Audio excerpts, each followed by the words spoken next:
We know a lot about what is 2 miles and 3 miles down.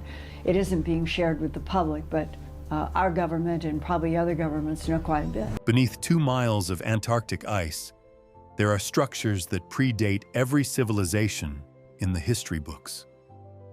Multiple governments have known about them since the 1940s. A dying NORAD officer with classified clearance confirmed it. An Emmy award-winning investigative journalist spent 25 years collecting testimony from military and scientific personnel who saw them firsthand. She published the coordinates. Every implicated government responded with total silence. This is the story they do not want you to hear. The man on the ridge. It started with a phone call from a dying man. In 1998, a retired United States Navy flight engineer, in his 70s and running out of time, picked up the phone and called one person. Linda Moulton Howe.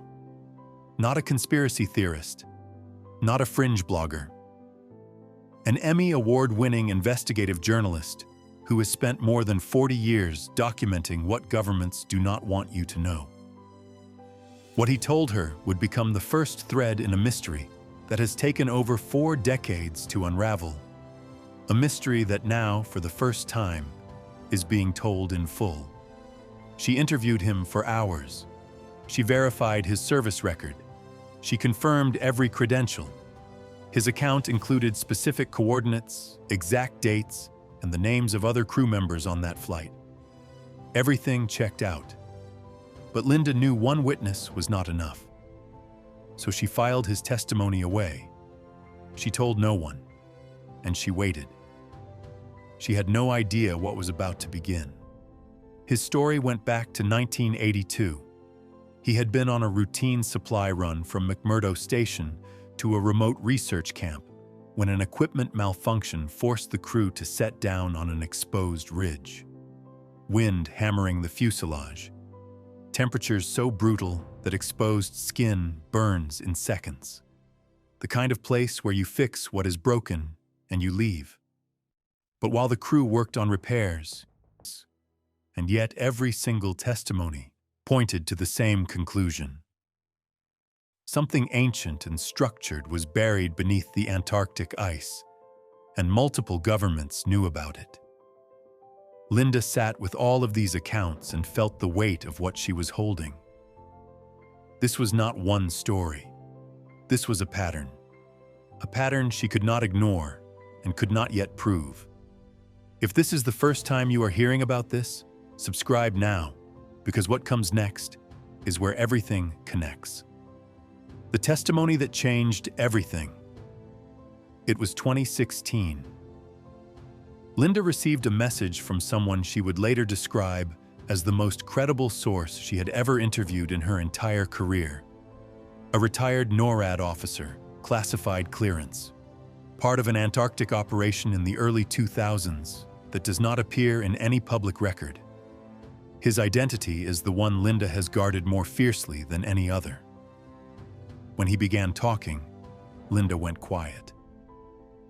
Because what he described did not just add to the previous testimonies, it connected them.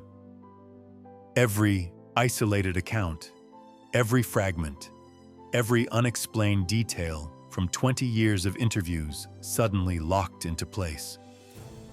But here is the catch. What he revealed did not just confirm the pattern, it obliterated any remaining possibility that these testimonies were coincidence.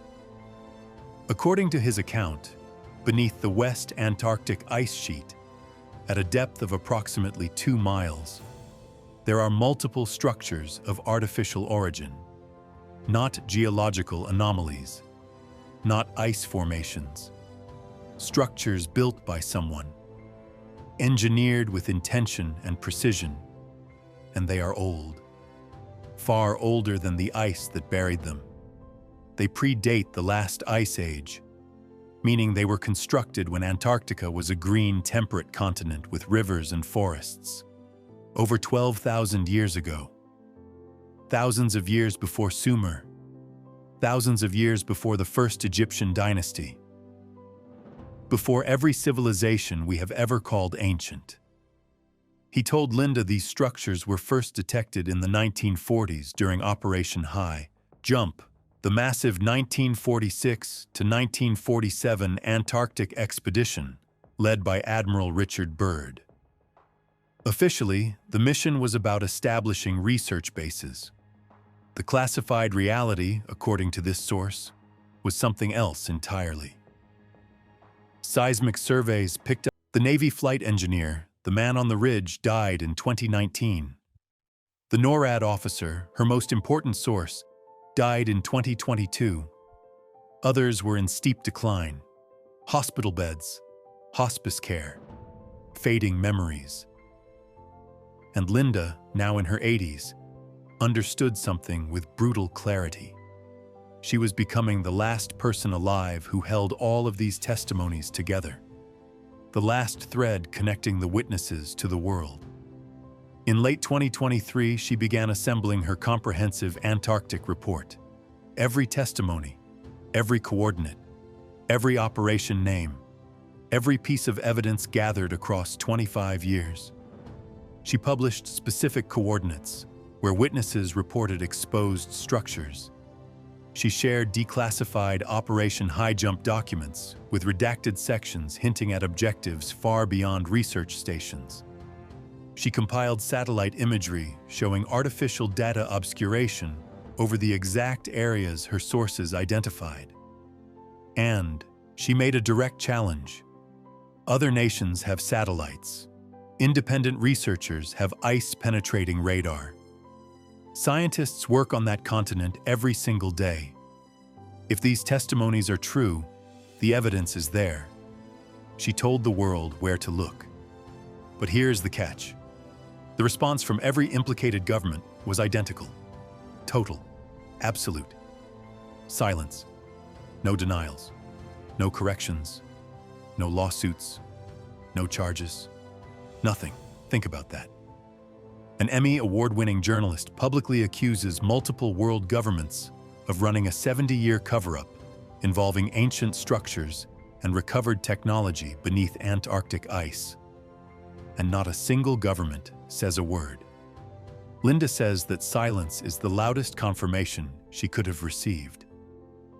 If she were lying, discrediting her would be trivial. A single official statement would end it. But addressing her investigation forces a choice no government wants to make. Confirm what she is revealing, or explain why dozens of credible military and scientific personnel are all independently telling the same story. So they say nothing. Linda Moulton Howe, at 81 years old, kept her promise to every one of those witnesses